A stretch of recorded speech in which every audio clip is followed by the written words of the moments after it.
Mr. Ruiz-Moss, you're a top executive at Anthem, the second largest health insurer in the country. And when Congress was talking about taking away health insurance from over 20 million Americans, a lot of companies, including Massachusetts Blue Cross and Blue Shield, stood up to fight for the people they insure, but not Anthem. Instead, Anthem sent Congress a ransom note saying it would, quote, begin to surgically extract from the ACA's insurance markets if Congress didn't meet a list of your demands, including tax cuts for insurance companies and the right to collect taxpayer money for selling junk insurance plans. And to show you meant business, you pulled out of insurance markets then in Ohio, Indiana, and Wisconsin and endorsed the Republican bill to repeal health care coverage for millions of Americans.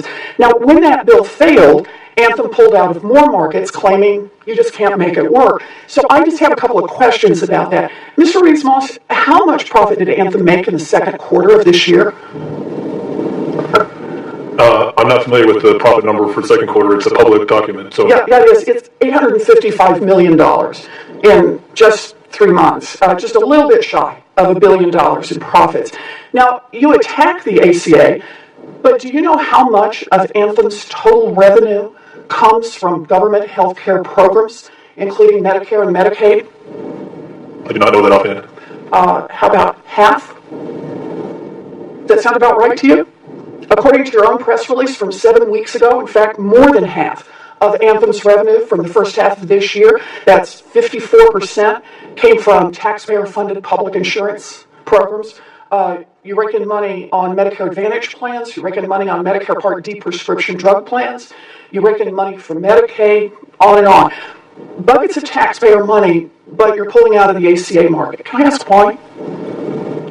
Sure. So we look at each market as its own insurance market and believe that the individual market, in order to be successful, needs to stand on its own.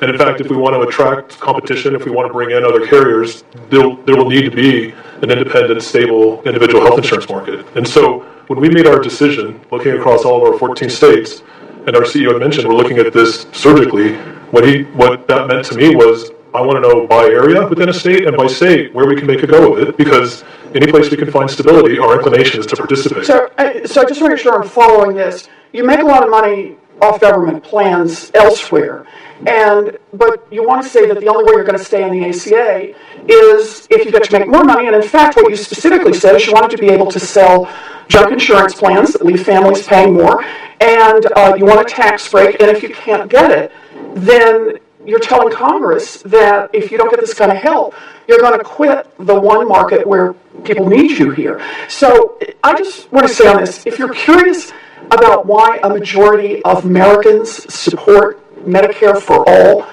here's Exhibit A. I believe that Congress should ignore your threats. If you want taxpayer money, then you ought to show up in the ACA plans as well and be there, just like other companies have done, and you ought to be able to provide decent coverage. I just don't think that's too much to ask.